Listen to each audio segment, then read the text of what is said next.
दोस्तों नमस्कार। आज हम लेकर के आए हैं कुछ चुने हुए प्रश्न जो शिक्षा मनोविज्ञान से हैं। प्रश्न नंबर 1 इस प्रकार से है, आपकी स्क्रीन पे सामने है। अधिगम का अर्थ है, 1 नंबर है याद करना, 2 नंबर है व्यवहार में परिवर्तन, 3 नंबर है खेलना, 4 नंबर परीक्षा देना। तो दोस्तों यहाँ पर आपका करेक्ट आंसर 2 नंबर हो जाएगा, व्यवहार में परिवर्तन। अर्थात सीखने के बाद व्यवहार में परिवर्तन होता है, उसी को हम अधिगम कहते हैं। अब प्रश्न नंबर 2 पर चलते हैं। अधिगम एक अस्थायी प्रक्रिया है, बी पर है अस्थायी परिवर्तन की प्रक्रिया है, सी पर है आनुवंशिकी गुण है, डी पर है याद करने की विधि है। तो दोस्तों अधिगम एक अस्थायी परिवर्तन होता है, अस्थायी परिवर्तन की प्रक्रिया होती है, इसलिए बी करेक्ट आंसर आपका यहाँ पर हो जाएगा। प्रश्न नंबर 3 पर चलते हैं। अधिगम का परिणाम क्या होता है? 1 नंबर पर है ज्ञान में वृद्धि, बी नंबर पर है व्यवहार में परिवर्तन, सी नंबर पर है ए और बी दोनों, डी नंबर पर इनमें से कोई नहीं। तो दोस्तों इसका करेक्ट आंसर हो जाएगा सी, अर्थात ए और बी दोनों करेक्ट आंसर हैं। ज्ञान में वृद्धि भी होती है अधिगम में और व्यवहार में परिवर्तन भी होता है। नेक्स्ट प्रश्न पर चलते हैं।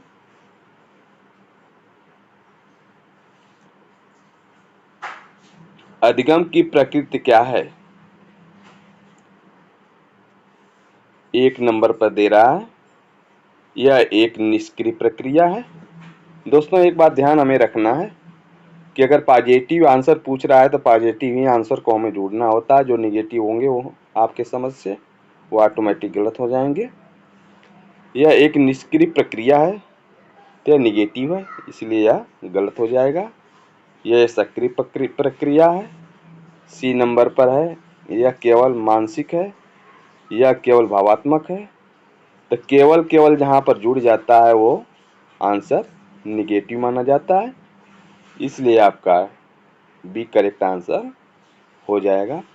अब नेक्स्ट प्रश्न पर चलते हैं। अधिगम को सबसे सही रूप में कौन व्यक्त करता है? अधिगम को सबसे सही रूप में कौन व्यक्त करता है? ए है अनुभव से अस्थायी परिवर्तन, बी है अभ्यास से अस्थायी परिवर्तन। तो अस्थायी परिवर्तन आपका निगेटिव आंसर हो जाएगा, इसलिए गलत हो जाएगा। स्वप्रक के माध्यम से परिवर्तन, आनुवंशिक परिवर्तन। तो दोस्तों इसमें करेक्ट आंसर आपका ए नंबर का हो जाएगा, अनुभव से अस्थायी परिवर्तन, जैसा कि ऊपर भी एक क्वेश्चन ऐसा ही आया था। नेक्स्ट प्रश्न पर चलते हैं। संज्ञात्मक अधिगम का संबंध है। संज्ञात्मक अधिगम का क्या संबंध है? ए है सोच व समझ से, बी है भावना से, सी है शारीरिक गति से, डी है दृष्टि से। तो इसका करेक्ट आंसर ये हो जाएगा, सोच और समझ से आपस में संबंध है। सोचता है समझता है तभी उसके व्यवहार में परिवर्तन होता है।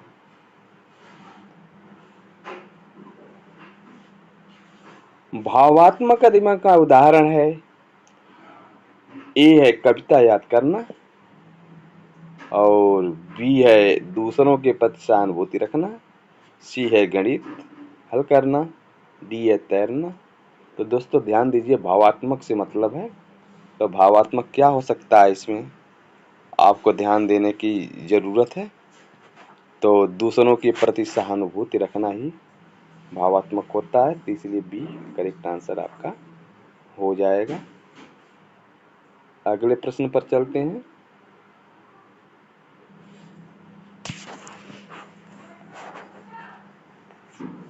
मोनोमीटर अधिगम से शामिल है। मोनोमीटर अधिगम शामिल है तो किसमें शामिल है? यह 8वें नंबर का प्रश्न है। ए नंबर पर है साइकिल चलाना, बी नंबर पर लिखना, 1 नंबर पर पढ़ना, 2 नंबर पर है लिखना, सी नंबर पर है, सी आपका है साइकिल चलाना, डी नंबर समझना। तो दोस्तों यहाँ आपका मोनोमीटर अधिगम उसे कहते हैं जिसमें ज़्यादा से ज़्यादा शारीरिक व्यायाम की ज़रूरत होती है। तो साइकिल चलाने में ज़्यादा शारीरिक व्यायाम की ज़रूरत होती है, इसीलिए आपका सी करेक्ट आंसर हो जाएगा। अब नेक्स्ट प्रश्न पर चलते हैं। किसी कार्य को बार बार अभ्यास करना किस अधिगम में आता है? किसी कार्य को बार बार अभ्यास में करना किस अधिगम में आता है? ए नंबर पर है संज्ञात्मक, बी नंबर पर भावात्मक, सी नंबर पर है मोटर, डी नंबर सामाजिक। तो दोस्तों इसका करेक्ट आंसर सी हो जाएगा, मोनोमीटर।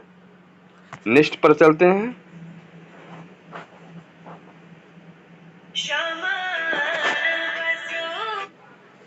भावात्मक संतुलन किस प्रकार के अधिगम का उदाहरण है? ए है संज्ञात्मक, बी है भावात्मक, सी है मोनोमीटर, डी है सामाजिक। तो प्रश्न में ही आपका उत्तर छिपा हुआ है, तो बी आपका करेक्ट आंसर हो जाएगा, भावात्मक। नेक्स्ट प्रश्न पर चलते हैं।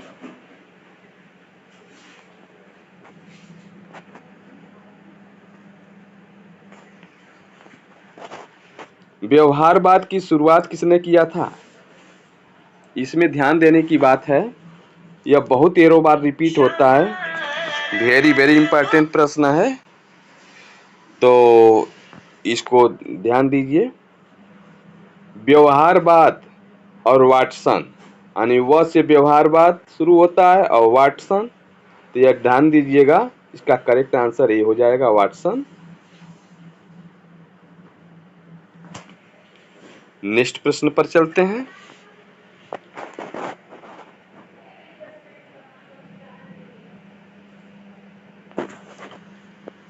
थॉर्नडाइक का सिद्धांत कहलाता है अंतर्दृष्टि अधिगम, अंतर्दृष्टि अधिगम, बी नंबर पर परीक्षण और त्रुटि सिद्धांत, सी नंबर पर क्लासिकल कंडीशनिंग, डी नंबर पर ऑपरेटिंग कंडीशनिंग।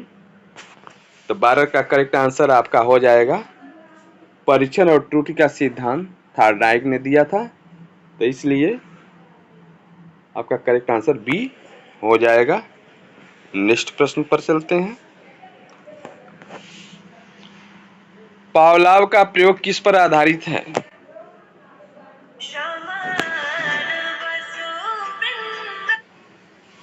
एक नंबर पर है कुत्ता, 2 नंबर पर है चूहा, 3 नंबर पर बच्चा और डी नंबर पर है कबूतर।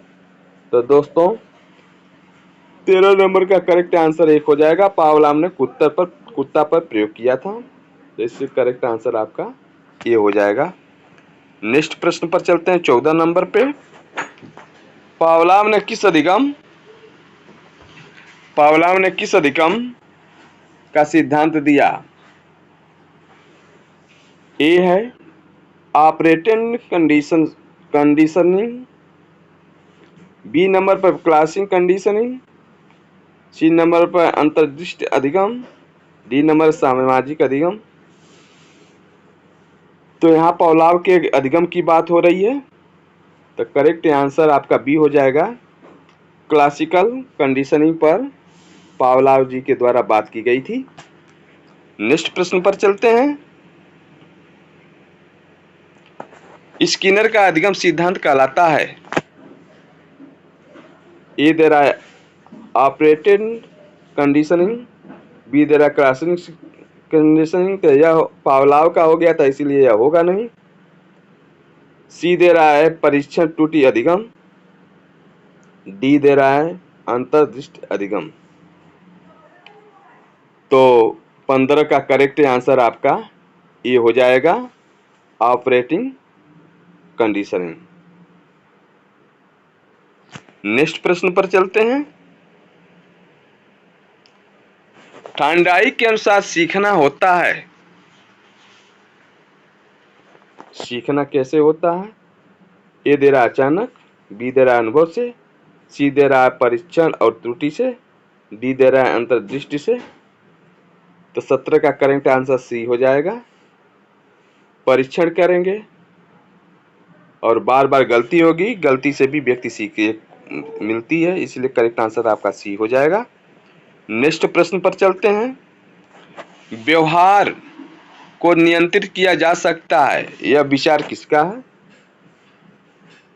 ए नंबर पर पियाजे, बी नंबर पर है स्किनर, सी नंबर है कोहलर, डी नंबर पर बायोग्राफी। तो व्यवहारवाद के सिद्धांत का प्रतिपादन किसके द्वारा हुआ था? तो आपको यहाँ पर करेक्ट आंसर ढूंढना है। तो 18 का करेक्ट आंसर बी हो जाएगा, स्किनर के द्वारा।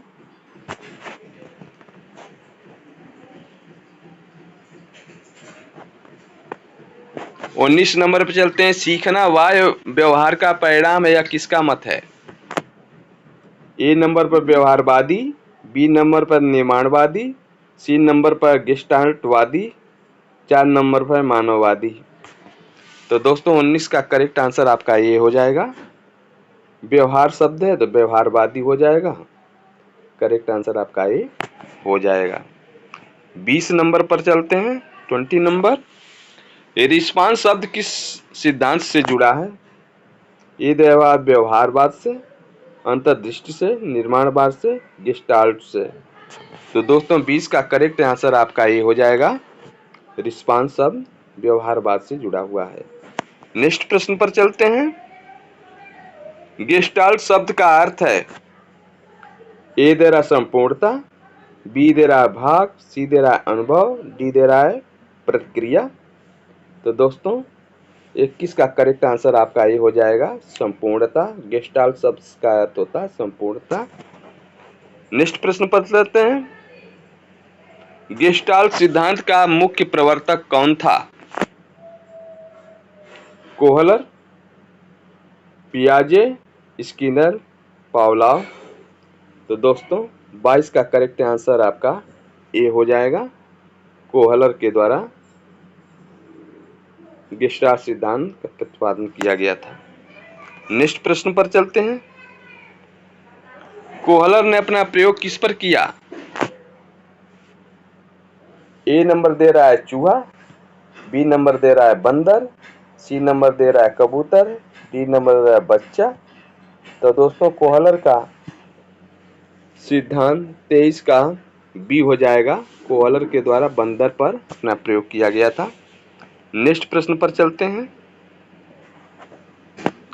गेस्टाल्ट सिद्धांत के अनुसार अधिगम होता है परीक्षण और त्रुटि से, बी है अंतर्दृष्टि से, सी दे रहा व्यास से, डी दे रहा दंड से।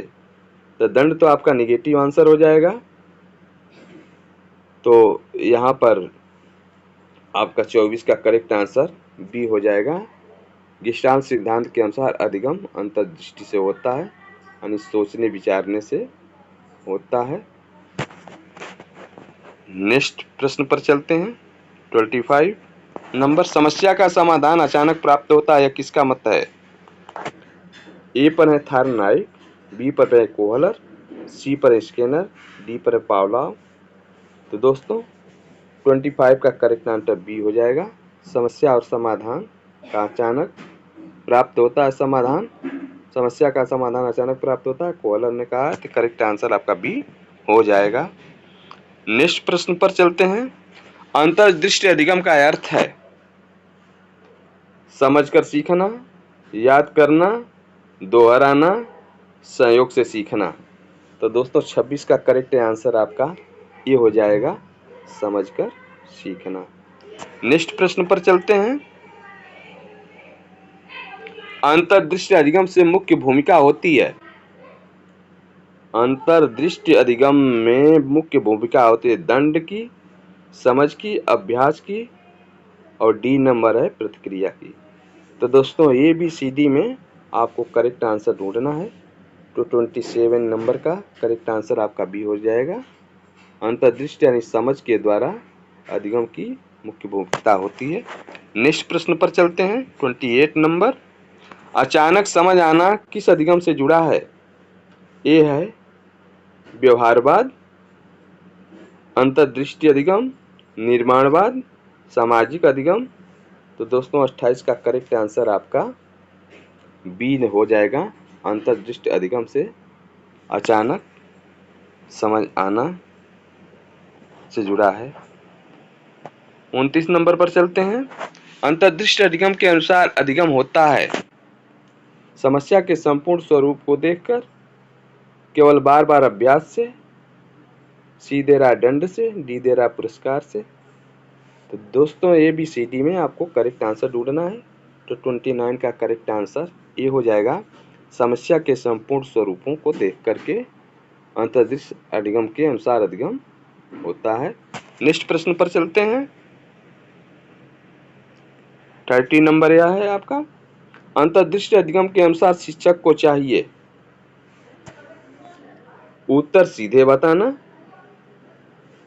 बच्चों को सोचने का अवसर देना, बार बार रटवाना, डी केवल अनुशासन सिखाना। एक नेगेटिव पॉइंट है, आपका करेक्ट आंसर हो जाएगा बच्चों को सीखने का अवसर देना।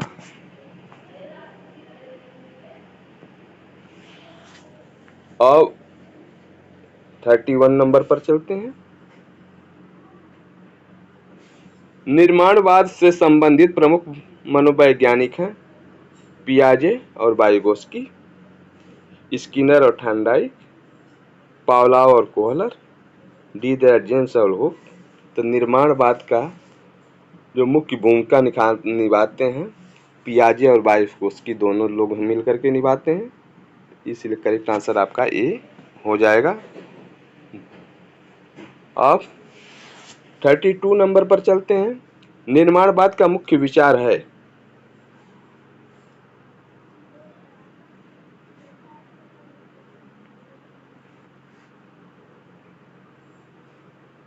यह है शब्द होगा, ए नंबर पर ज्ञान दिया जाता है, बी नंबर पर ज्ञान निर्मित किया जाता है, सी नंबर पर ज्ञान आनुवंशिक होता है, डी नंबर पर ज्ञान स्थिर होता है। दोस्तों 32 का करेक्ट आंसर बी हो जाएगा, ज्ञान निर्मित किया जाता है। करेक्ट आंसर आपका बी हो जाएगा। नेक्स्ट प्रश्न पर चलते हैं। वाइगोस्की ने किस सिद्धांत का प्रतिपादन किया? ए है संज्ञात्मक विकास सिद्धांत, सामाजिक सांस्कृतिक अधिगम सिद्धांत, सी दे रहा अंतर्दृष्टि अधिगम, डी दे रहा है परीक्षण त्रुटि सिद्धांत। तो 34 का बी हो जाएगा, सामाजिक सांस्कृतिक और अधिगम का सिद्धांत वाइगोस्की जी ने दिया था। करेक्ट आंसर आपका बी हो जाएगा। नेक्स्ट प्रश्न पर चलते हैं। निकटस्थ विकास क्षेत्र ZPD किससे संबंधित है? वाइगोस्की, बी नंबर पर पियाजे, सी नंबर पर स्किनर, डी नंबर पर कोहलर।